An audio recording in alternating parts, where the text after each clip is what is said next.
안녕하세요. 좋은 하루 보내세요. 저희 채널이 마음에 드셨다면 좋아요와 구독 부탁드려요. 여러분의 응원이 힘이 된답니다. 자, 이제 실화를 하나 들려드릴게요. 그날 저는 그곳에 가지 말았어야 했습니다. 솔직히 말해 마트에서 장을 보고 바로 집으로 가고 싶지 않았을 뿐입니다. 햇살은 따스했고 저녁은 고요했으며 길은 텅 비어 있었습니다. 시간을 좀 더 끌고 싶다는 듯 일부러 먼 길로 돌아갔습니다. 머릿속은 온통 불안한 생각으로 가득 차 있었습니다. 괜찮을 거라고 스스로에게 수없이 되뇌었지만 불안감은 사라지지 않았습니다. 어딘가 이상한 한 주였습니다. 아들 민준이와 며느리에게서 전화 한 통, 문자 한 통 없었습니다. 보통은 엄마, 잘 지내요라는 짧은 메시지라도 보내곤 했는데 이번에는 아무런 소식이 없었습니다. 저는 그저 일이 바쁘겠지. 젊은 사람들이 다 그렇지라며 애써 자신을 달랬습니다. 하지만 마음속 무언가가 이건 그냥 넘어갈 일이 아니라고 속삭이고 있었습니다. 그리고 아들 내 동네로 접어들었을 때 저 자신도 모르게 차를 그쪽으로 향했습니다. 확인하고 싶었을까요? 아니면 직감이었을까요?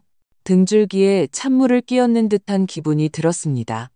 대문 앞에 아들의 차가 서 있었습니다. 평범한 일처럼 보일 수도 있겠죠. 하지만 바로 그 아들이 제게 분명 다른 도시에 출장을 갔다고 말했었습니다. 저는 천천히 차를 세우고 시동을 껐습니다. 왜 전화를 걸거나 경적을 울리지 않았을까요? 모르겠습니다. 그저 조용히 앉아 집을 바라보았습니다. 아무런 움직임도 불빛도 그림자도 없었습니다. 귀가 먹먹할 정도의 정적이 흘렀습니다. 차문을 소리 없이 열고 나왔습니다. 자갈 위를 걷는 발소리가 마치 눈을 밟는 것처럼 부드럽게 바스러졌습니다. 마치 발이 제멋대로 저를 붙잡는 것처럼 천천히 걸었습니다. 공기는 폭풍전야처럼 무겁게 가라앉았습니다. 심장이 갈비뼈를 치는 듯 쿵쿵 울렸습니다. 대문벨을 눌렀습니다. 한 번, 두 번. 정적. 담장 너머로 엿보았습니다. 차는 먼지 하나 없이 깨끗했습니다. 막 도착한 것 같은데 집에는 아들도 며느리도 없는 듯 했습니다. 속이 바싹 타들어갔습니다. 무언가 잘못되었습니다. 대문은 잠겨있지 않았습니다. 이건 정말로 이상한 일이었습니다. 민준이는 언제나 문을 꼭 잠그니까요. 안으로 들어가 조용히 마당을 가로질렀습니다. 집은 낯설게 서 있었습니다. 창문은 닫혀 있고 커튼은 단단히 쳐져 있었습니다. 굳게 닫힌 현관문을 보자 문득 두드리지 마. 안 되라는 생각이 스쳤습니다. 부엌으로 난 옆 창문으로 살금살금 다가갔습니다. 예전에 민준이가 10대 시절 한밤중에 혼자 라면을 끓여 먹던 모습을 저 창문으로 자주 보곤 했습니다. 그때 그 창문 안의 불빛은 참 따뜻했었는데 문득 안에서 목소리가 들려왔습니다. 낮지만 긴장된 마치 억눌린 말다툼 같은 소리였습니다. 굵고 짜증 섞인 남자의 목소리. 어머니는 아무것도 모를 거야. 상처받은 듯 하면서도 비꼬는 여자의 목소리. 어머님이 바보도 아니고 눈뜬 장님도 아니잖아요. 다 아실 거예요. 애초에 여기 오시면 안 되는 거였어. 그가 말을 잘랐습니다. 저는 그 자리에 얼어붙었습니다. 그들은 저에 대해 이야기하고 있었습니다. 그리고 그 목소리는 민준이 제 아들이었습니다. 다리에 힘이 풀려 창틀에 몸을 기댔습니다. 귀를 기울였습니다. 심장이 귓가에서 쿵쾅거리고 손이 차가워졌습니다. 당신이 약속했잖아요. 어머님을 우리 인생에 다시 끌어들이지 않겠다고 그녀가 말했습니다. 내가 늙은이 모시고 살려고 결혼한 줄 알아? 그가 대답했습니다. 마치 사람에 대해 말하는 것이 아니라 가구에 대해 말하는 것처럼요. 난 이 집이 필요해. 어차피 영원히 사실 것도 아니잖아. 알아. 그녀가 말했습니다.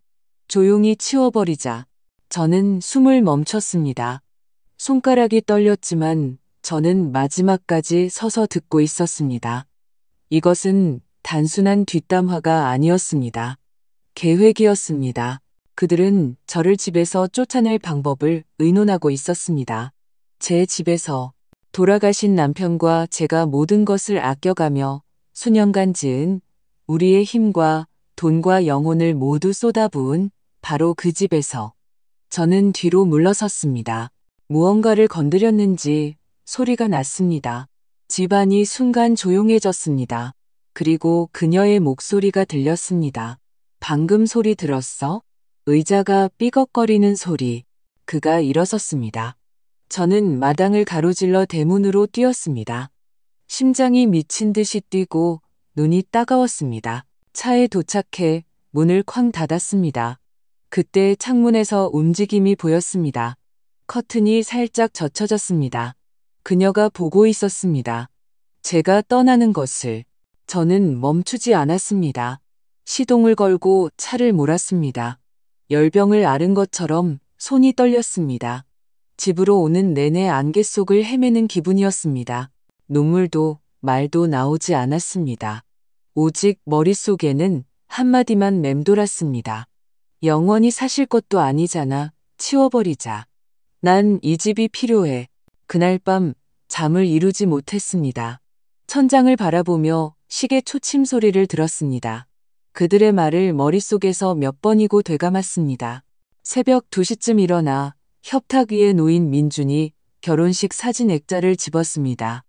양복을 입은 아들과 그 옆에서 팔짱을 끼고 미소 짓는 저. 그때는 정말 행복했습니다.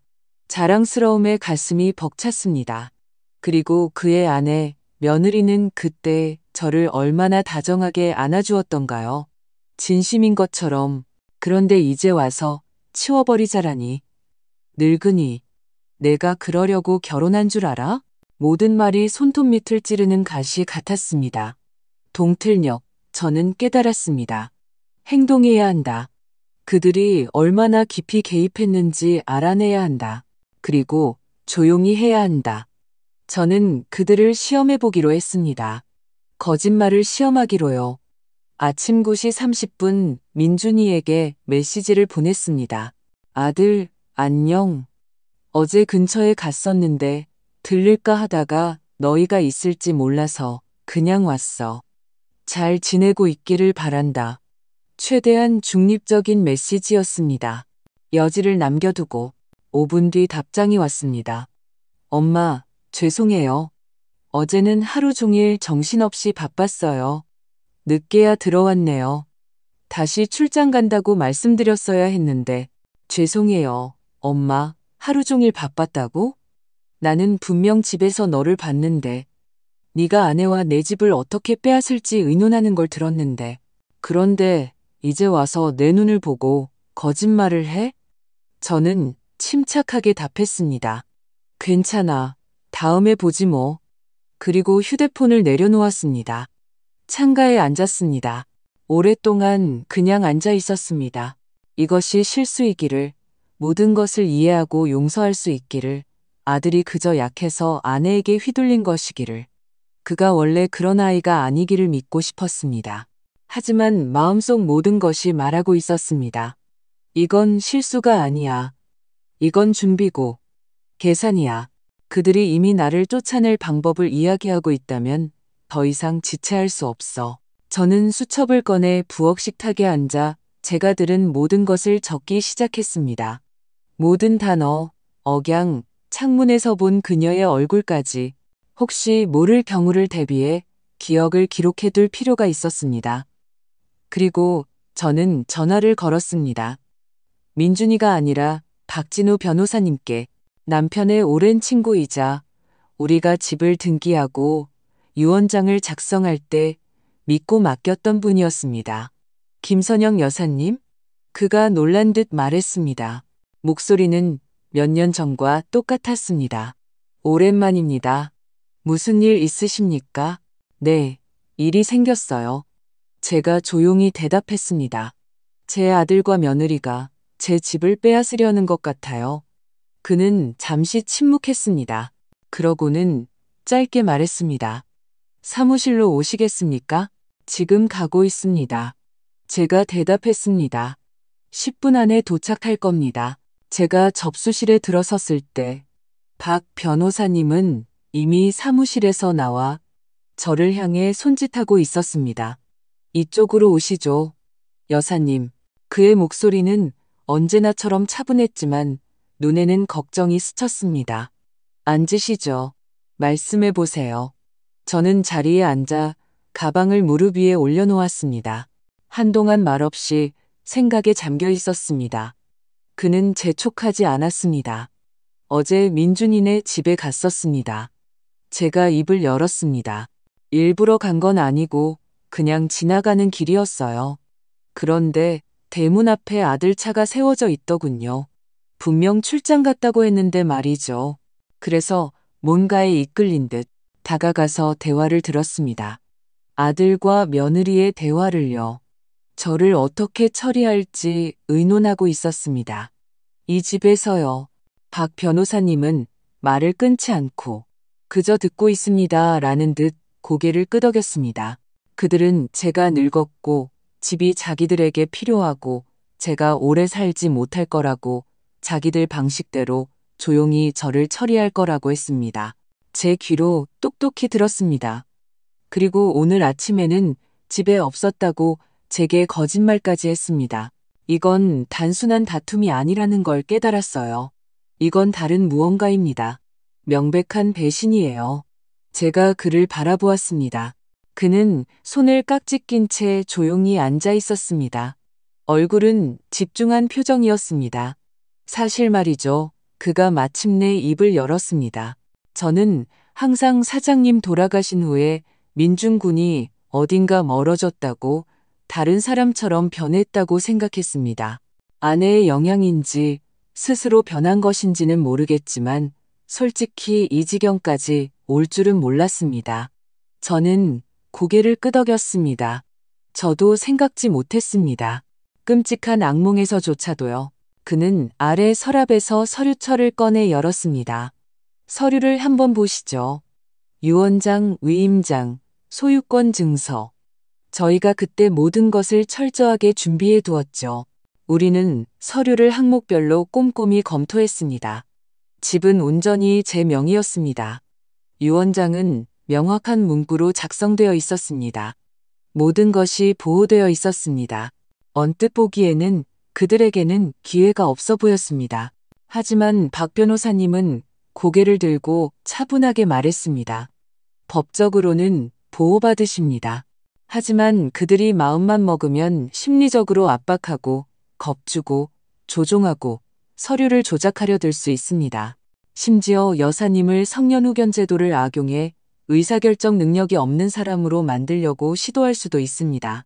특히 여사님이 혼자이고 기댈 곳이 없다고 생각하면 그런 사례들이 종종 있습니다. 저는 깊게 숨을 들이쉬었습니다. 저는 혼자가 아니고 그들이 생각하는 것처럼 무력하지도 않습니다. 그는 저를 보며 살짝 미소 지었습니다. 바로 그겁니다. 그들이 자신들이 틀렸다는 것을 느끼게 해야 합니다. 돌아오는 길에 마트에 들렀습니다. 저녁거리로 국거리라도 좀 사려고 했습니다. 그런데 등 뒤에서 김선영 어머님 아니세요? 하는 소리가 들렸습니다. 돌아보니 며느리의 사촌동생인 지연이었습니다. 우리는 몇 번 스치듯 만난 게 전부였습니다. 저를 바로 알아봤더군요. 아, 안녕하세요. 그녀가 어색하게 웃었습니다. 죄송해요.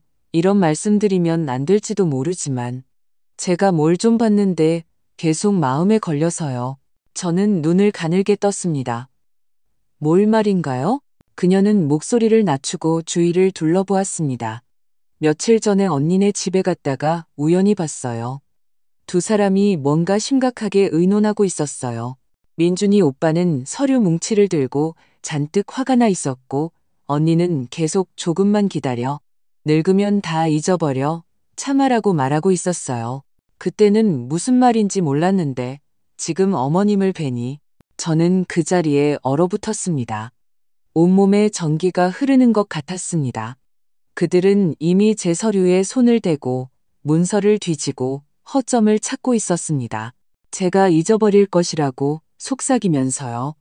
그들은 제가 이해하지 못하고 기억하지 못하고 스스로를 지키지 못할 것이라고 계산하고 있었습니다.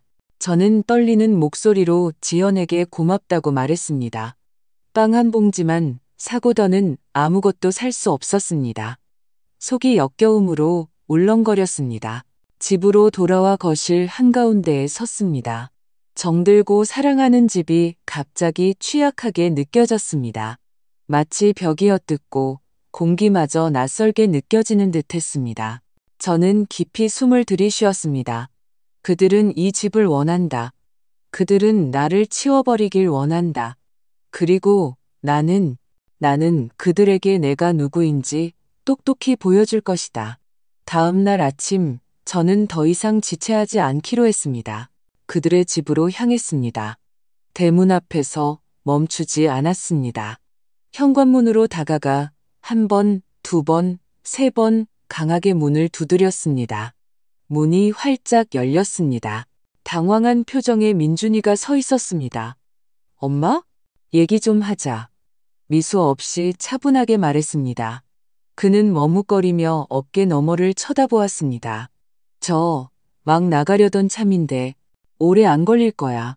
제가 부드럽게 대답하고는 초대도 기다리지 않고 집 안으로 들어섰습니다. 안에서 본 광경에 저는 현관에서 그대로 멈춰섰습니다. 식탁 위에 제 서류들이 펼쳐져 있었습니다. 전부, 은행 거래내역서, 유언장, 집 문서가 마치 회의라도 하듯 카드놀이처럼 펼쳐져 있었습니다. 민준이의 얼굴이 하얗게 질렸습니다. 엄마, 이건 제가 설명할 수 있어요. 해봐. 제가 낳지만 단호하게 말했습니다. 복도에서 그녀가 그의 아내가 나왔습니다. 저를 보고 얼어붙었습니다. 눈에는 처음엔 두려움이, 그 다음엔 분노가 서렸습니다. 하지만 그녀가 한마디도 하기 전에 등 뒤에서 현관문이 쾅 닫혔습니다. 목소리가 들렸습니다. 이제 가족을 이렇게 대하시는 겁니까? 우리 모두 돌아보았습니다. 문 앞에는 윤 사장님이 서 있었습니다. 남편의 모든 일을 처리해 주시던 남편의 오랜 신복이었습니다. 오랫동안 나타나지 않으셨는데 갑자기 여기에 짙은 코트를 입고 서류철을 옆에 낀 채 서 계셨습니다. 민준이의 눈은 마치 잘못을 저지르다 잡힌 학생 같았습니다. 그의 아내는 얼굴이 창백해져 입을 벌렸지만 아무 말도 하지 못했습니다.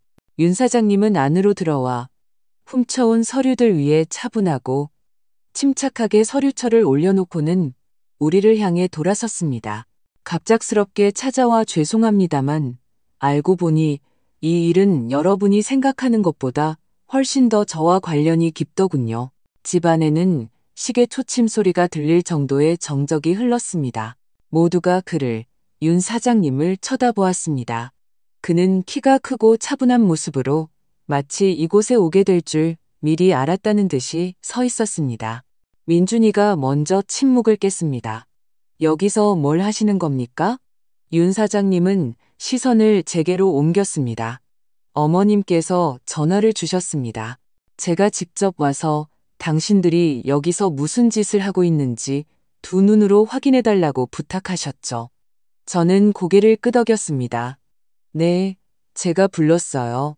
당신들이 제 등 뒤에서 꾸민 짓을 증언해 줄 사람이 필요했거든요. 민준이는 분한 표정으로 저를 쳐다봤지만 얼굴에는 이미 분노가 아닌 두려움이 스며 있었습니다.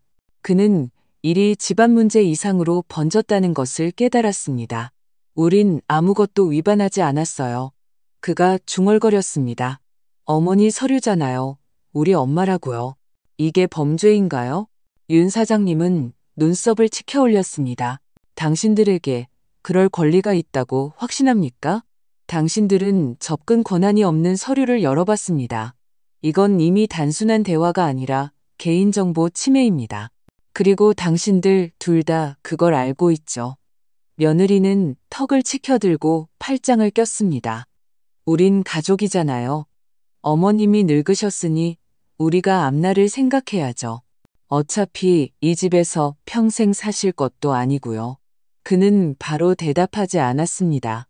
그저 서류철을 여러 왁스로 봉인된 두툼한 흰 봉투를 꺼냈습니다. 우리 쪽으로 돌렸습니다. 이 문서는 자네 아버님께서 남기신 걸세. 아내의 재산을 빼앗으려는 시도가 있을 경우에만 개봉할 것이라는 메모와 함께 내게 보관되어 있었지. 바로 지금 같은 경우 말이야. 손가락이 차가워지는 것을 느꼈습니다. 그 사람의 편지라고요? 제가 속삭이듯 물었습니다. 그분의 필체입니다. 원하시면 직접 열어보시죠. 저는 손을 뻗어 봉인을 뜯었습니다. 단단하고 자신감 있는 필체를 바로 알아볼 수 있었습니다. 저는 모든 단어를 삼키듯 천천히 읽었습니다.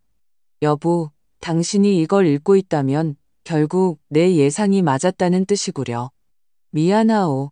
내가 틀렸기를 바랐지만 민준이에게서 뭔가 변했다는 걸 느꼈어. 결혼한 순간부터 불신과 냉정함을 보기 시작했지. 만약 아들이 당신에게서 집, 돈, 안정을 빼앗으려 한다면 당신은 혼자가 아니라는 걸 알아두시오. 내가 모든 걸 준비해놨소. 이 봉투가 열쇠요. 윤 사장에게 내 이름으로 행동할 모든 권한을 위임했소. 모든 권리는 당신에게 있소. 당신이 원하지 않는 한 아들은 아무것도 얻지 못할 것이요. 눈가가 시큰거렸습니다. 눈물이 쏟아질 뻔했지만 꼭 참았습니다. 고개를 들었습니다. 민준이는 석상처럼 서 있었습니다. 그의 아내는 이 모든 것이 사실이라는 걸 믿을 수 없다는 듯 굳어 있었습니다. 잠깐만요. 그녀가 말했습니다. 그럼 아버님이 우리한테 아무것도 안 남겼다는 말씀이세요? 윤 사장님은 가벼운 조소를 띠고 그녀를 보았습니다. 그분은 당신들을 빼앗은 게 아닐세. 아내를 지킨 거지. 그건 다른 문제야. 민준이가 속삭였습니다. 그럼 엄마가 그냥 우리를 지워버릴 수 있다는 거네요. 저는 오랜만에 발밑에 단단한 땅을 딛고 선 기분이었습니다. 나는 이미 그렇게 했어. 제가 차분하게 말했습니다. 너희가 스스로 선택한 거니까. 너희가 전쟁을 시작했고 나는 그저 응수했을 뿐이야. 윤 사장님은 또 다른 서류를 꺼내놓았습니다. 이것은 김선영 여사님의 일에 개입하는 것을 금지하는 공식 통지서입니다. 재산에 관한 전화나 대화도 금지됩니다. 어떠한 압박 시도도 법적 위반으로 간주될 것입니다. 민준이의 얼굴이 하얗게 질렸습니다. 저를 모든 것에서 차단하시겠다는 거예요? 저는 목구멍에 걸린 덩어리를 삼켰습니다. 나는 고통 속에서 살았어. 하지만 고통과 배신은 다른 문제야. 네가 누구였는지, 내게 어떤 존재였는지 기억해내기 전까지는. 그래, 차단할 거야. 아내는 코웃음을 쳤습니다. 우리는 당신네 동량 따위 필요 없어요. 윤 사장님은 절제된 태도로 고개를 끄덕였습니다. 그렇다면 주택담보대출이 3개월이나 연체되었고 신용기록이 거의 바닥이라는 사실에 대해서도 아쉬울 게 없겠군요. 이제부터는 공식적으로 그렇게 될 겁니다. 그녀는 마치 한 대 맞은 것처럼 비틀거렸습니다. 그걸 어떻게 아세요? 나는 편지 보관인일 뿐만 아니라 변호사이기도 하오. 잊었나 본데 자네 남편은 우리 법무법인에서 일을 처리했었지. 우리는 당신들이 생각하는 것보다 더 많은 것을 본다네. 민준이는 고개를 떨궜습니다. 그럼 일부러 저희를 파멸시키려고 오신 겁니까? 아니, 제가 말했습니다. 나는 나 자신과 아직 온기가 남아있는 이 집을 지키러 온 거야. 저는 출구를 향해 돌아섰습니다. 문가에 서서 돌아보았습니다. 한 가지 더. 집에 찾아오지도 전화하지도 문자 보내지도 마. 내가 믿을 수 있을 만큼 미안하다고 말하는 법을 배우기 전까지는. 그리고 떠났습니다. 밖은 조용했습니다. 비는 아직 시작되지 않았지만 공기는 신선함으로 가득 차 있었습니다.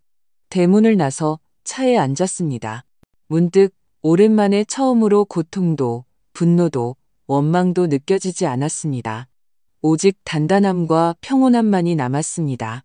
저는 제 자신을 되찾았습니다. 하지만 이것은 시작에 불과했습니다. 그날 저녁 전화벨이 울렸습니다. 발신자 표시 제한 번호 받지 않으려다 결국 통화 버튼을 눌렀습니다. 여보세요. 잠시 침묵이 흘렀습니다. 그러고는 떨리고 갈라진 목소리가 들려왔습니다. 엄마, 제발요. 제가 잘못했어요. 그 사람이 전부 부축인 거예요. 일이 이렇게 될 줄은 몰랐어요. 저는 침묵했습니다. 엄마, 제가 가도 될까요? 엄마랑 얘기해야 해요. 제발요. 저는 듣고 있었지만 대답하지 않았습니다. 그리고 그냥 전화를 끊었습니다. 제게는 시간이 필요했습니다. 왜냐하면 저는 아직 그에게 두 번째 편지, 그의 아버지가 남긴 두 번째 비밀, 모든 것을 바꾸는 그 비밀에 대해 말하지 않았기 때문입니다. 전화가 끊긴 후 저는 오랫동안 혼자 앉아 있었습니다. 손에는 휴대폰이, 마음에는 돌덩이가 얹힌 듯했습니다. 민준이의 목소리가 머릿속에서 계속 맴돌았습니다. 엄마, 제발요. 제가 잘못했어요. 하지만 알다시피 칼이 아직 따뜻할 때는 용서를 구하는 게 아니지. 그날 밤 저는 새벽녘에야 잠이 들었고 깨어났을 때 가장 먼저 떠오른 생각은 아들이 아니라 상자였습니다. 남편이 죽기 직전에 포장해 두었던 바로 그 상자. 그 위에 남편이 직접 이렇게 썼었습니다. 정말 필요할 때만 열어볼 것. 그때 저는 웃으며 말했었죠. 당신은 또 만약을 대비해서 물건을 쌓아두는군요. 그러자 그는 제 이마에 입을 맞추며 말했습니다. 나중에 후회하는 것보다 준비하는 게 낫지. 저는 창고를 열어 상자를 꺼냈습니다. 먼지가 뽀얗게 쌓여 있었지만 아무도 손대지 않은 채였습니다.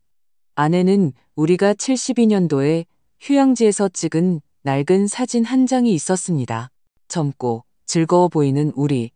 사진 밑에는 봉투가 있었습니다. 작고 얇은, 우표도 없이 그저 여보, 만약 민준이가 배신하면이라고만 쓰여있는 봉투. 손이 차갑게 식었습니다. 저는 봉투를 열었습니다. 안에는 쪽지와 USB 메모리가 들어있었습니다. 때가 되면 당신도 알게 될 거요.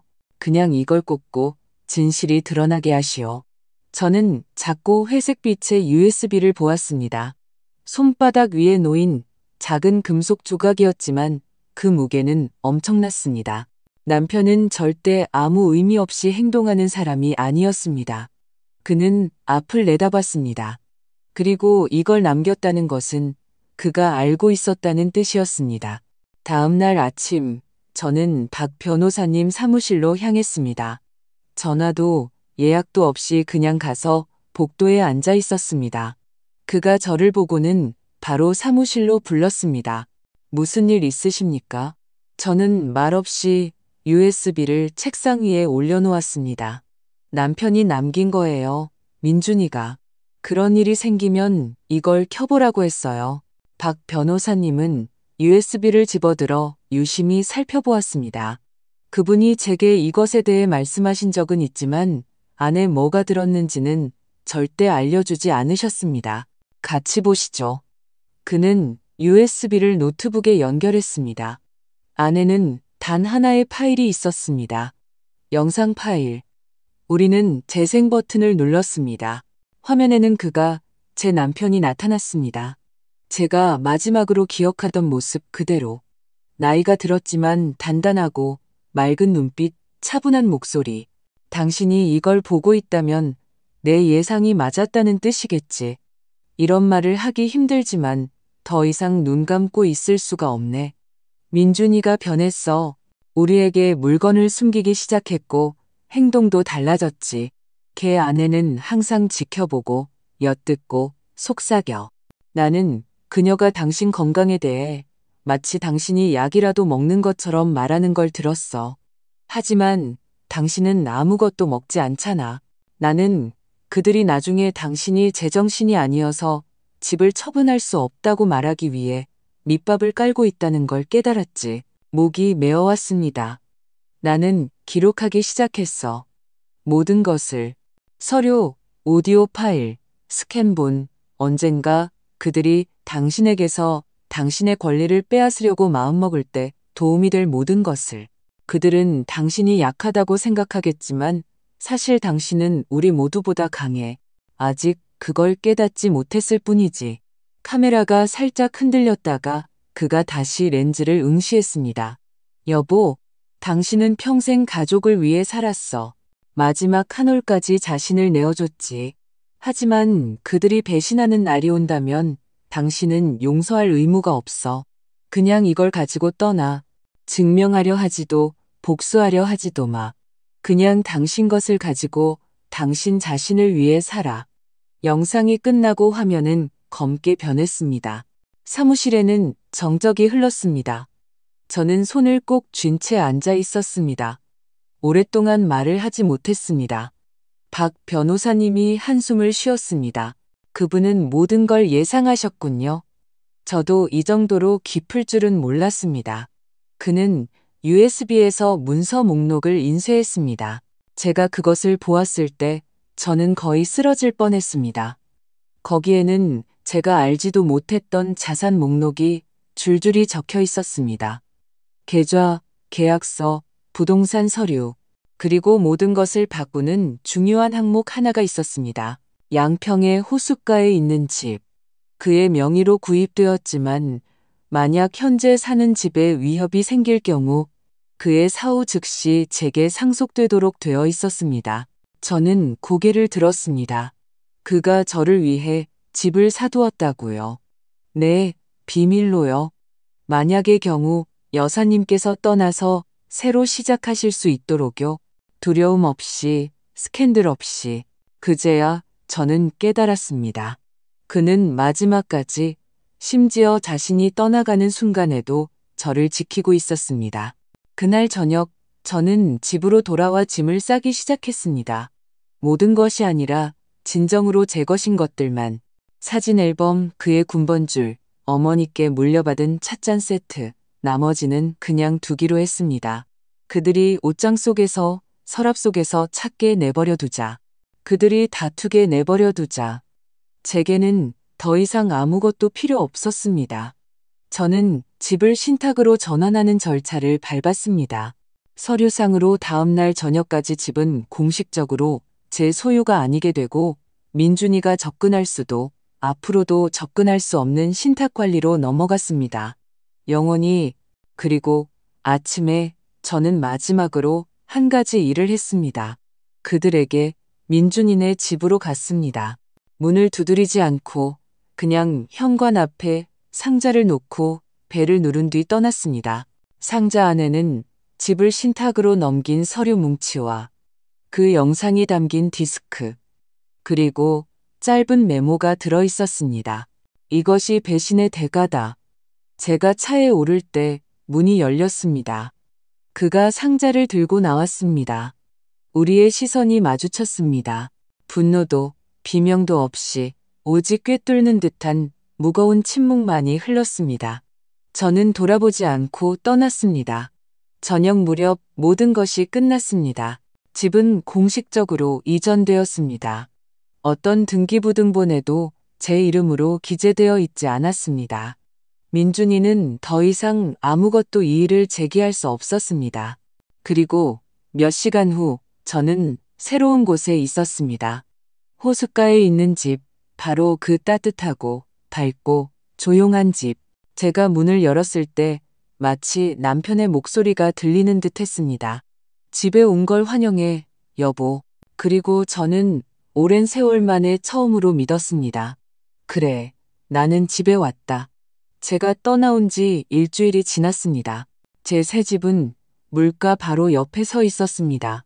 아침에는 옅은 안개가 피어오르고 갈매기가 울고 주전자는 부엌에서 김을 뿜고 창밖에는 수년간 없었던 평온함이 있었습니다. 저는 오래된 책을 읽고 오랫동안 쓰고 싶었던 것들을 수첩에 적었습니다. 테라스에 앉아 차를 마시며 오랜만에 처음으로 그저 살았습니다. 저는 심지어 모든 것이 끝났다고, 민준이가 자신이 졌다는 것을 깨닫고 포기했다고 생각하기 시작했습니다. 그의 침묵은 이상할 정도로 평온하게 느껴졌습니다. 하지만 8회째 되는 날, 우표도, 발신 주소도 없는 편지 한 통이 왔습니다. 그저 우편함에 손으로 던져 넣은 봉투였습니다. 종이는 빳빳했고 남자의 필체였습니다. 한 문단 한 문장. 당신은 무슨 짓을 시작했는지 몰라. 저는 이 종이를 오랫동안 바라보았습니다. 화가 나지도 떨리지도 않았습니다. 그저 깨달았습니다. 이건 더 이상 단순한 원망이 아니다. 이건 위협이다. 소리 없는, 비명 없는, 하지만 그래서 더 위험한 위협. 민준이는 굴복하지 않았습니다. 그는 끝내지 않았습니다. 이틀 동안 저는 편지를 건드리지 않고 그냥 수첩 옆 책상 위에 두었습니다. 그러고 나서 다시 읽었습니다. 당신은 무슨 짓을 시작했는지 몰라. 저는 그가 단지 상처받은 것이 아니라는 것을 깨달았습니다. 그는 부서졌습니다. 그는 언제나 용서해주던 어머니가 갑자기 일어나 떠나고 등 뒤로 문을 닫아버릴 줄은 예상하지 못했던 것입니다. 저는 편지를 일기장 맨 끝에 끼워 넣었습니다. 동정심 때문이 아니라 이 순간 제가 그의 실망을 두려워하기를 멈추고 제 자신을 선택한 바로 그 순간을 기억하기 위해서였습니다. 또 일주일이 지났습니다. 햇살이 눈부시게 빛났습니다. 제가 창가에 서 있을 때 전화가 울렸습니다. 박 변호사님이었습니다. 목소리는 차분했지만 긴장감이 묻어 있었습니다. 김선영 여사님, 오셔야겠습니다. 급한 일입니다. 무슨 일인가요? 그가 소송을 제기했습니다. 제3자를 통해 여사님의 재산 처분 권리에 이의를 제기하려 하고 있습니다. 여사님이 제정신이 아니라고 주장하고 있어요. 뭐라고요? 공식적인 표현은 정서적 불안정, 기억력, 감퇴, 타인의 영향에 의한 갑작스러운 결정입니다. 저는 웃었습니다. 즐거워서가 아니라 아마도 무력감 때문이었을 겁니다. 그럼 이제 제가 제정신이 아닌 게 되는군요. 그가 저지른 모든 짓 이후에 그는 준비를 했습니다. 변호사를 구하고 무슨 서류들을 모았겠죠. 지저분한 싸움이 될 겁니다. 그들은 여론을 이용해 압박하려는 겁니다. 여사님을 이성을 잃은 늙은 여자로 몰아가고 싶어 해요. 저는 천천히 의자에 주저앉았습니다. 창문은 열려 있고 바람이 불어오는데 아는 모든 것이 얼어붙은 것 같았습니다. 그는 단지 집을 되찾고 싶은 게 아니에요. 제가 말했습니다. 그는 저를 지워버리고 싶은 거예요. 완전히. 우리가 먼저 공격할 수 있습니다. 박 변호사님이 말했습니다. 우리에게는 자료가 있고 그가 모르는 무언가가 더 있습니다. 사장님께서 음성 일기를 남기셨다는 사실 말입니다. 그는 모든 것을 녹음했습니다. 대화, 관찰, 민준군이 그분 앞에서 어떻게 행동했는지까지 우리에게 그게 있습니다. 저는 눈을 감았습니다. 남편은 알고 있었습니다. 그는 저보다 먼저 보았고 저는 알아차리길 원치 않았습니다. 어떻게 할까요? 제가 조용히 물었습니다. 역공입니다. 우리는 맞소송을 제기할 겁니다. 방어가 아니라 공격입니다. 우리에게는 편지, 음성 녹음, 영상이 있습니다. 우리는 여사님께서 제정신일 뿐만 아니라 계획된 압박의 희생자라는 것을 보여줄 겁니다. 그리고 이것은 개인적인 다툼이 아니라 사건이 될 겁니다. 저는 한 점을 응시하다가 조용히 말했습니다. 그렇게 하죠. 밤에 잠을 이루지 못하고 어릴 때처럼 조용히 맨발로 집안을 서성였습니다. 부엌에 멈춰서서 주전자를 올리고 식탁 위 램프를 켰습니다. 불빛은 따뜻하고 아늑했지만 아는 모든 것이 움츠러들었습니다.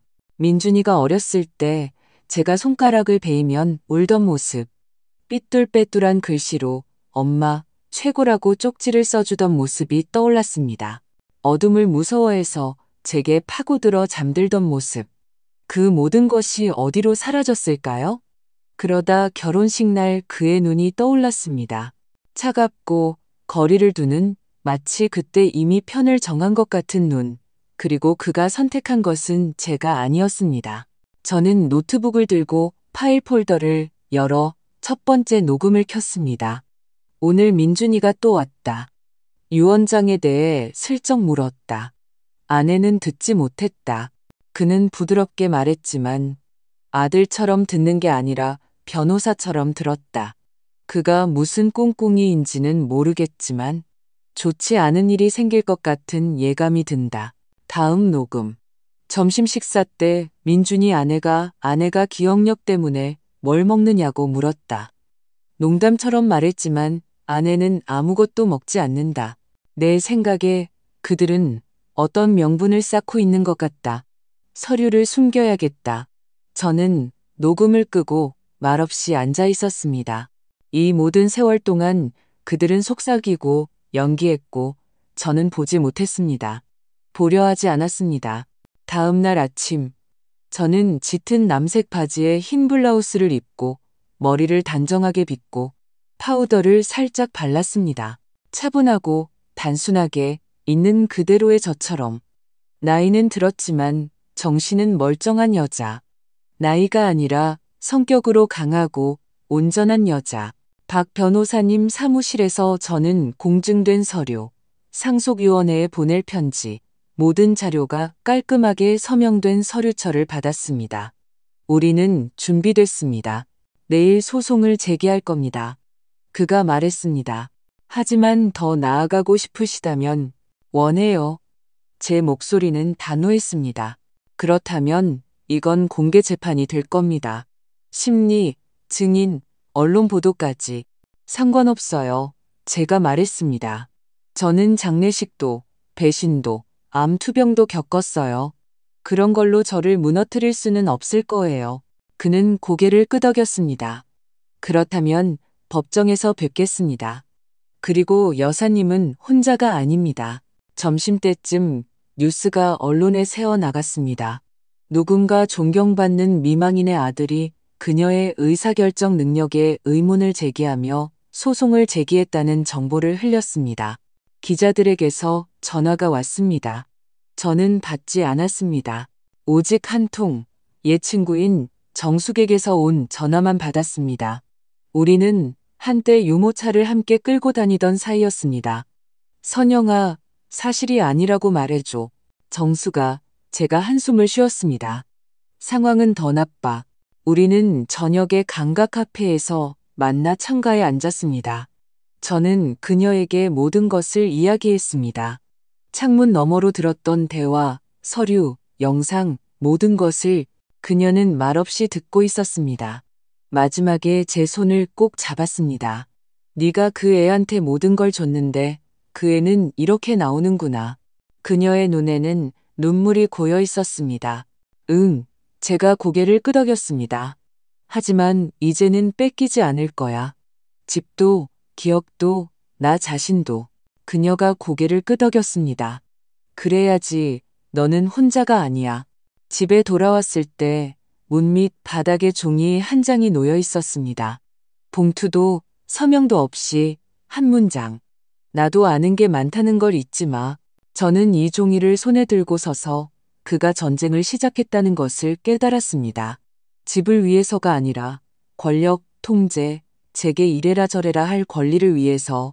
하지만 그는 누가 자신을 키웠는지, 제 침묵이 얼마나 무거운지를 잊었습니다. 아침에 동이 트기 전에 깼습니다. 가운을 입은 채 침대 가장자리에 앉아 집안에서 삐걱거리는 마룻바닥 소리와 바람이 덧창을 스치는 소리를 들었습니다. 모든 것이 조용했지만 제 안은 그렇지 않았습니다. 안에서는 모든 것이 웅웅거렸습니다. 더 이상 화나지도 두렵지도 않았습니다. 그저 이 일을 직접 끝내야 한다는 것을 깨달았습니다. 편지나 변호사가 아니라 대화로, 얼굴을 마주하고, 한 번, 마지막으로. 저는 차에 앉아 라디오도 켜지 않은 채 말없이 운전했습니다. 제가 옳은 일을 하고 있다는 것을 알았습니다. 희망 때문이 아니라 더 이상 그림자 속에 있고 싶지 않았기 때문입니다. 민준이네 집에 도착한 것은 정오가 조금 안 된 시간이었습니다. 그의 차가 서 있었습니다. 커튼은 열려 있었습니다. 문은 언제나처럼 그 자리에 있었지만 이제는 낯설게 느껴졌습니다. 저는 3번 문을 두드렸습니다. 크지 않지만 분명하게 그가 문을 열었습니다. 구겨진 실내복 바지에 면도하지 않은 얼굴, 눈은 지치고 빛을 잃어 있었습니다. 엄마, 그가 숨을 내뱉었습니다. 나다. 제가 고개를 끄덕이고 안으로 들어섰습니다. 그는 묻지도 않고 비켜섰습니다. 저는 예전처럼 익숙한 복도를 지나갔습니다. 거실에는 같은 가구, 제가 결혼기념일 선물로 준 같은 꽃병이 있었습니다. 하지만 식탁 위는 텅 비어 있었습니다. 먼지와 맛이 담은 커피 잔뿐이었습니다. 제가 앉아 그는 서 있었습니다. 문 밑에 그 종이 내가 놨니? 제가 물었습니다. 그는 말없이 고개를 끄덕였습니다.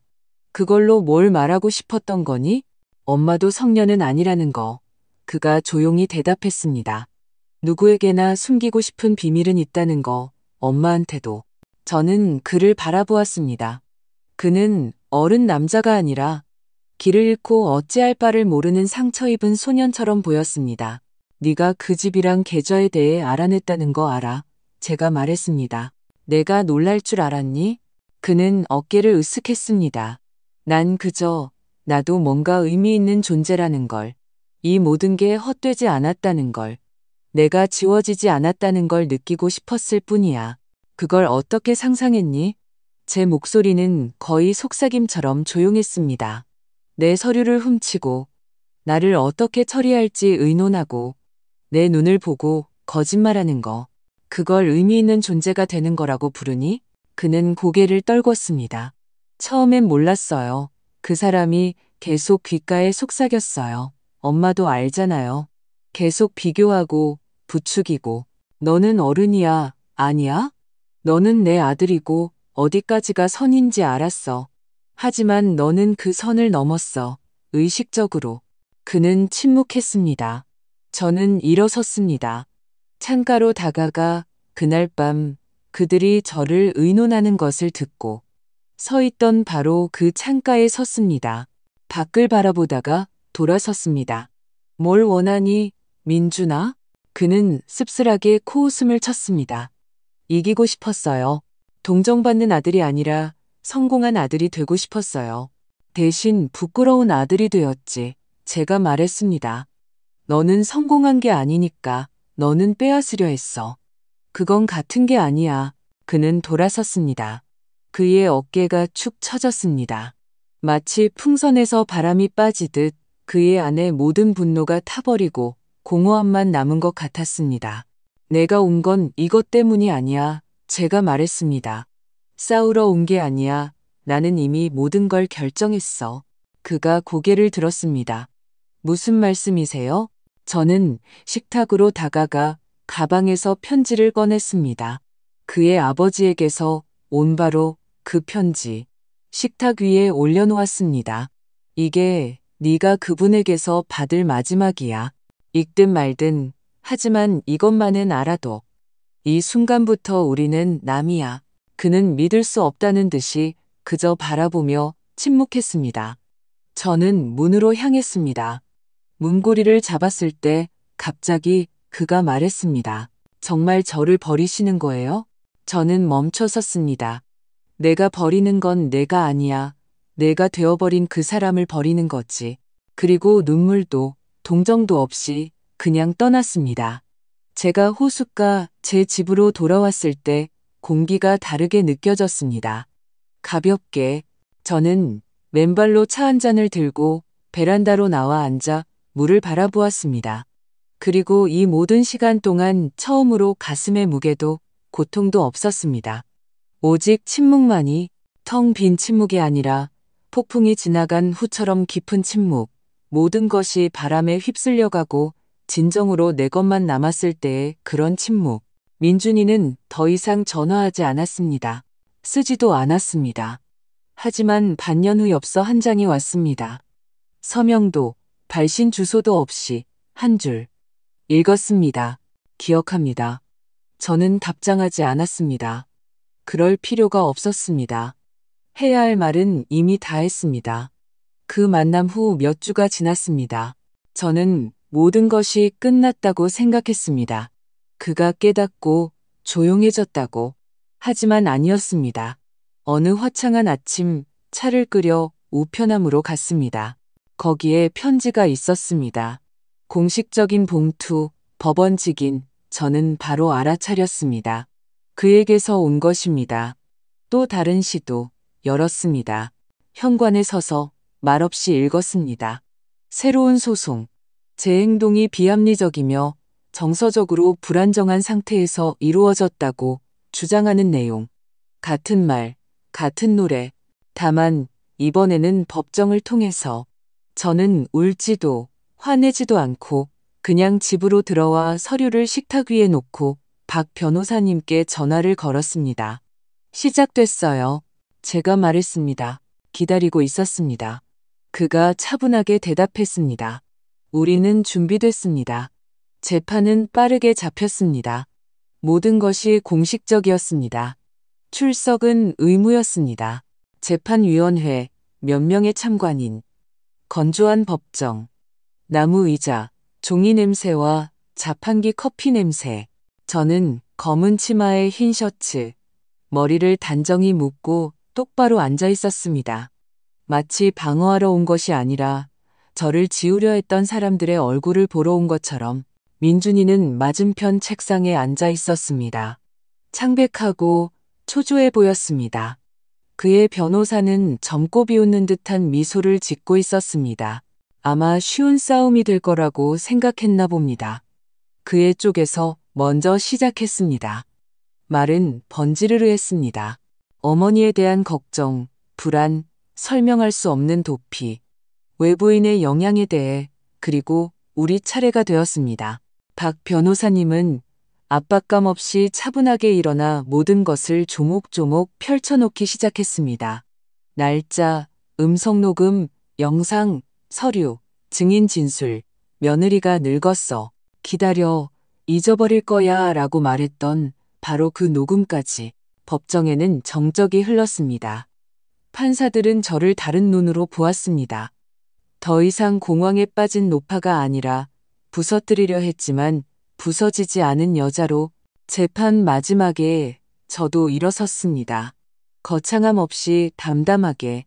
저는 평생 그의 어머니였습니다. 함께 살고, 키우고, 치료하고, 먹이고, 마지막 남은 것까지 주었습니다. 그러자 그는 제가 늙었고, 오래 살지 못할 것이고, 집이 자기에게 더 필요하다는 이유로 제 모든 것을 빼앗을 권리가 있다고 결정했습니다. 달라고 한 게 아니라 빼앗겠다고요. 저는 잠시 말을 멈췄습니다. 모두가 침묵했습니다. 저는 늙는 것이 두렵지 않습니다. 외로움도 두렵지 않습니다. 하지만 저는 누구에게도, 심지어 아들에게도 저를 함부로 대하게 놔두지 않을 겁니다. 걱정이라는 이름으로도, 사랑이라는 가면을 쓰고도요. 그리고 앉았습니다. 판결은 빠르게 내려졌습니다. 소송은 기각되었습니다. 압박 시도는 인정되었습니다. 제가 처리한 모든 서류는 유효하다고 인정되었습니다. 판사는 특히 의사결정 능력 부재에 대한 증거는 제출되지 않았지만 압박과 개입의 증거는 제출되었다고 강조했습니다. 제가 법정을 나올 때 민준이는 제 눈을 쳐다보지 못했습니다. 그의 변호사는 아예 고개를 돌렸습니다. 저는 복도를 천천히 걸었습니다. 의기양양하지 않고 그저 견뎌낸 사람처럼 단단하게. 저녁에 강가에서 차 한 잔을 마시며 생각했습니다. 왜 이렇게 되었을까? 언제부터 그가 낯선 사람이 되었을까? 거짓말을 했을 때도, 서류를 뒤졌을 때도 아니었다. 그가 저를 사람으로 보지 않기 시작했을 때였다. 그는 늙음, 침, 서류를 보았지만 어머니는 보지 못했다. 그때는 이미 그가 내 아들이라는 사실은 중요하지 않았다. 다음 날 또다시 짧은 손편지가 왔습니다. 당신이 이겼어. 하지만 이게 끝은 아니야. 저는 읽고 서랍에 넣었습니다. 두려워서가 아니라 그에게 필요한 것은 진실도 집도 아니라는 것을 깨달았기 때문입니다. 그에게는 권력이 필요했습니다. 그는 재산을 위해 싸우는 것이 아니라 모든 것이 자기 뜻대로 되어야 한다는 것을 위해 싸우고 있었습니다. 설령 그것을 위해 자신의 어머니를 물에 빠뜨려야 한다 해도. 하지만 저는 더 이상 그의 강둑이 아니었습니다. 이제는 혼자 가라앉게 내버려둘 차례였습니다. 재판 후 긴 뇌우가 지나간 후처럼 침묵이 찾아왔습니다. 나무들이 젖어 서 있고 나무잎 하나 흔들리지 않고 공기는 빽빽하고 거의 울릴 듯 했습니다. 편지도 전화도 없었습니다. 심지어 예전에 제 승리를 축하해 주려던 이웃도 이제는 더 이상 말을 걸지 못하고 그저 고개만 끄덕였습니다. 저는 조용히 천천히 살았습니다. 일찍 일어나 따뜻한 차 한 잔을 들고 현관으로 나가 물에서 피어오르는 김과 호수 위를 게으르게 맴도는 갈매기를 바라보았습니다. 가끔은 남편과 제가 소란이나 다툼 속이 아니라 평온 속에서 노년을 맞이하고 싶어 했던 것을 떠올렸습니다. 이제 그는 떠났지만 평온은 결국 찾아왔습니다.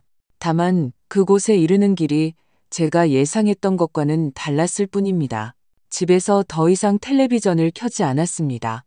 불필요한 목소리는 필요 없었습니다. 오직 책, 오래된 사진 앨범, 그리고 제 자신과 그리고 하루처럼 지나가 버린 세월에 대해 떠오르는 모든 것을 기록하기 시작한 수첩뿐이었습니다. 아마 아무도 이걸 읽지 않겠지만 마치 저를 조각조각 다시 모으는 것처럼 중요하게 느껴졌습니다. 몇 달 후 또 다른 봉투가 왔습니다. 이번에는 말없이 안에는 사진 한 장만 들어 있었습니다. 오래된 사진. 저와 민준이 그리고 제 남편. 우리 셋이 우리 집 앞에서 웃고 있는 모습. 그때 민준이는 아직 앞니가 빠져 있었습니다. 그는 제 손을 잡고 있었고 그의 손바닥은 제 손 안에서 거의 보이지 않았습니다. 저는 이 사진을 오랫동안 들고 있었습니다. 아무 말도 없이, 아무 위협도 없이, 그저 침묵 속에서 무언가를 말하거나 상기시키거나 혹은 모든 것을 용서하던 그 여자가 아직 살아있는지 확인하려는 이상한 시도. 저는 사진을 제 수첩에 넣고 닫았습니다.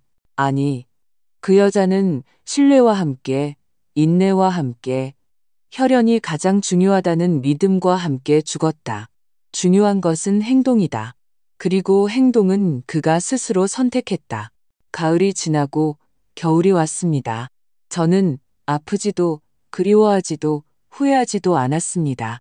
몇 년 동안이나 그와 그의 아내 그리고 미래에 대한 끊임없는 불안 속에서 살았던가. 하지만 지금은 오랜만에 처음으로 아무것도 아프지 않았습니다. 편지를 기다리지도 그가 올까 생각하지도 않았습니다. 저는 놓아주었고 그 놓아줌과 함께 진정한 평온이 찾아왔습니다. 승리가 아니라 침묵, 봄의 정수기가 찾아왔습니다. 빵을 가져와 문 앞에 서서 제 집을 둘러보았습니다. 공기를 들이마셨습니다. 있잖아, 넌 이제 다른 인생을 사는 것 같아. 나 맞아. 제가 말했습니다. 더 이상 누구에게도 아무것도 빚지지 않은 인생. 우리는 테라스에 앉아 차를 마시며 젊은 시절, 남편들, 그리고 모든 것이 얼마나 빨리 지나가는지에 대해 이야기했습니다. 그립지 않아? 그녀가 갑자기 물었습니다. 누가? 민준이. 저는 잠시 침묵하다가 솔직하게 대답했습니다. 어둠을 무서워하고 삐뚤빼뚤한 글씨로 내게 쪽지를 써주던 그 남자아이가 그리워. 그 애는 그립지. 하지만 거짓말하고 내 물건을 뒤지고 나를 늙고 미친 여자로 만들려 했던 그 어른 남자는 그립지 않아. 왜냐하면 그건 그 애가 아니니까. 그건 다른 누군가니까. 시간이 더 흘러 어느 날 아침 현관으로 나갔을 때 벤치 위에 깨끗한 봉투 하나를 보았습니다. 안에는 짧은 메모만 있었습니다. 혹시라도 용서하게 되면 나는 아직 여기 있어. 저는 이 종이를 손에 들고 앉아 그가 무언가 깨달았을지도 심지어 무언가 느꼈을지도 모른다는 것을 이해했습니다. 하지만 말은 사과가 아닙니다. 그것은 아무것도 고치거나 치료하지 않습니다. 때로는 그저 너무 늦었을 뿐입니다. 저는 울지도 화내지도 않고 그냥 종이를 접어 서랍에 넣었습니다. 상기시켜주는 것으로 남겨두자. 남이 되기 위해 소리칠 필요는 없다. 때로는 어느 날 침묵하는 것만으로도 충분하다. 저녁에 저는 다시 테라스에 앉아 물을 바라보며 차 한 잔을 들고 있었습니다. 옆에는 오래된 사진이 놓여 있었습니다. 그리고 우리 아들. 거기에는 아직 삶이 있었습니다. 떠나버린 삶. 하지만 저는 더 이상 그것에 매달리지 않았습니다. 그리고 바로 그 순간 저는 마침내 깨달았습니다. 때로는 승리란 이기는 것이 아니라 떠나서 자기 자신으로 남는 것이다.